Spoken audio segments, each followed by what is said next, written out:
नमस्कार. उद्याचा महाराष्ट्र या चॅनलवरती आपले स्वागत आहे. शासन आपल्या दारी या उक्तीचा प्रत्यय आज जालना जिल्ह्यातील घनसावंगी तालुक्यात पाहायला मिळाला.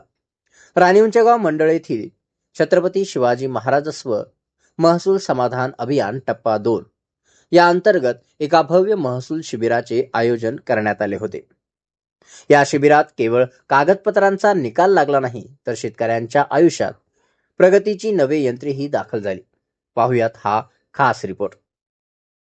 घनसावंगी विधानसभा मतदारसंघाचे लोकप्रिय आमदार हिकमतदादा उढाण यांनी या शिबिरास विशेष उपस्थिती लावून नागरिकांशी थेट संवाद साधला. टेबलवर बसून कागदपत्रांची पाहणी करण्यापेक्षा प्रत्यक्ष लोकांमध्ये जाऊन त्यांच्या महसूल विषयक अडचणी समजून घेण्यावर त्यांनी भर दिला. सामान्य माणसाचा वेळ आणि हेलपाटे वाचले पाहिजेत, असा विश्वास त्यांनी यावेळी व्यक्त केला.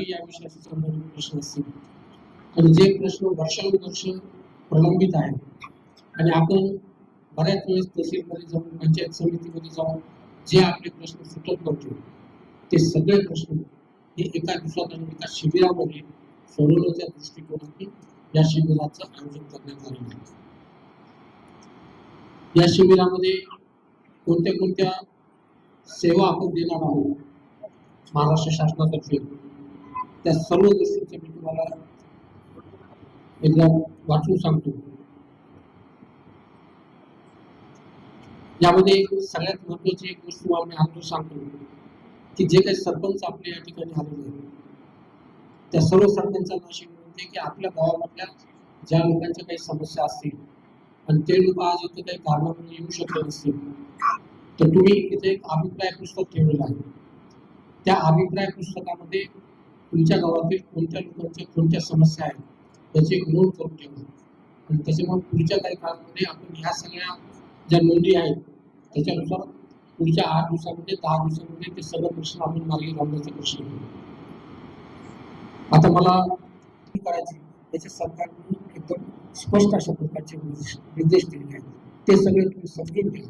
तलाठी ग्रामसेवक यांच्यासोबत बसा आणि त्यांनी कशा पद्धतीने वाढ रचना केली हे तुम्ही आजच समजून घ्या. आणि आज जर तुम्ही लक्ष दिलं नाही, ती वाढ रचना जर एकदा कायम झाली तर तुम्ही माझ्याकडे किती वेळेस आले आणि किती चक्रा मारल्या त्याच्यात तुम्हाला काय उपयोग होणार नाही. जर आज काही गावामध्ये वाढ रचना झाली असेल, तुम्हाला विश्वासात घेतलं नसेल, तर तुम्हाला 7 तारखेपासून 7 एप्रिलपर्यंत तुम्हाला त्यात ऑब्जेक्शन घेण्याची संधी देण्यात आली आहे. हे ऑब्जेक्शन घेतल्यानंतर 7 ते 13 तारखेपर्यंत ऑब्जेक्शन पुन्हा एकदा तुमची हिअरिंग होती आणि तुमचे जे काही प्रश्न आहेत ते मार्गी लावण्याचा प्रयत्न आहे. पण त्यानंतर जर तुम्ही आले तर जी काय वाद रचना झाली ती अंतिम असेल, त्याच्यामध्ये आपलं काही बदल करता येणार नाही.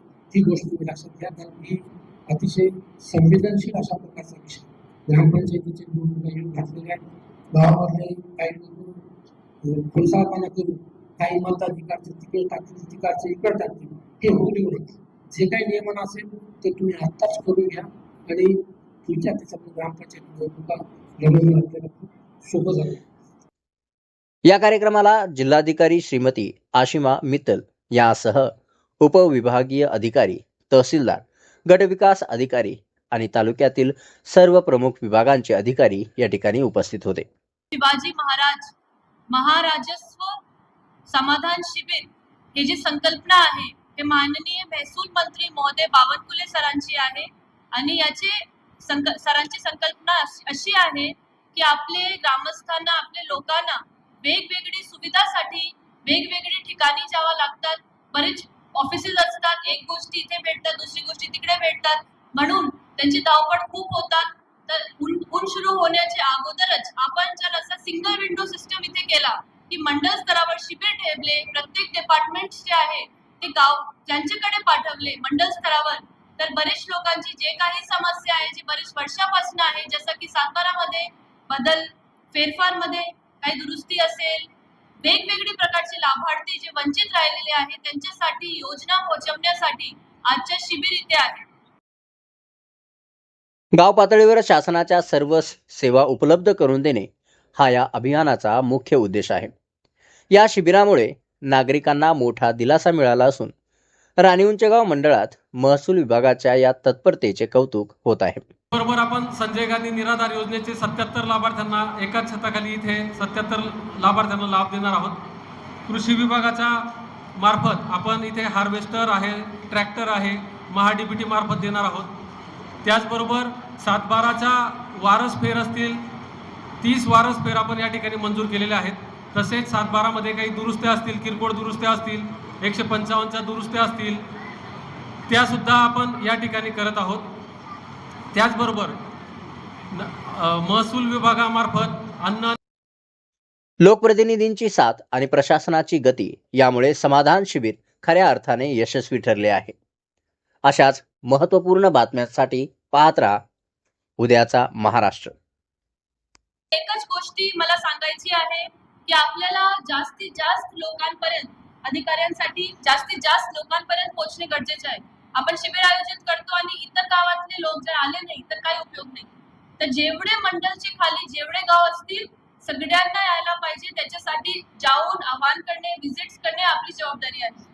तर जास्तीत जास्त लोक इथे आले पाहिजे. त्याच्यासाठी काय करता येईल त्याच्यासाठी तुम्ही नियोजन करा. प्रत्येक कॅम्पमध्ये मला असं वाटते 100-2,000 तर मिनिमम पाहिजे लोक. तर त्याच्यासाठी आपण काय नियोजन करू शकतो त्याच्यावरती चर्चा करू. मी हे बोलून परत आपले माननीय आमदार साहेबांचे आभार मानते.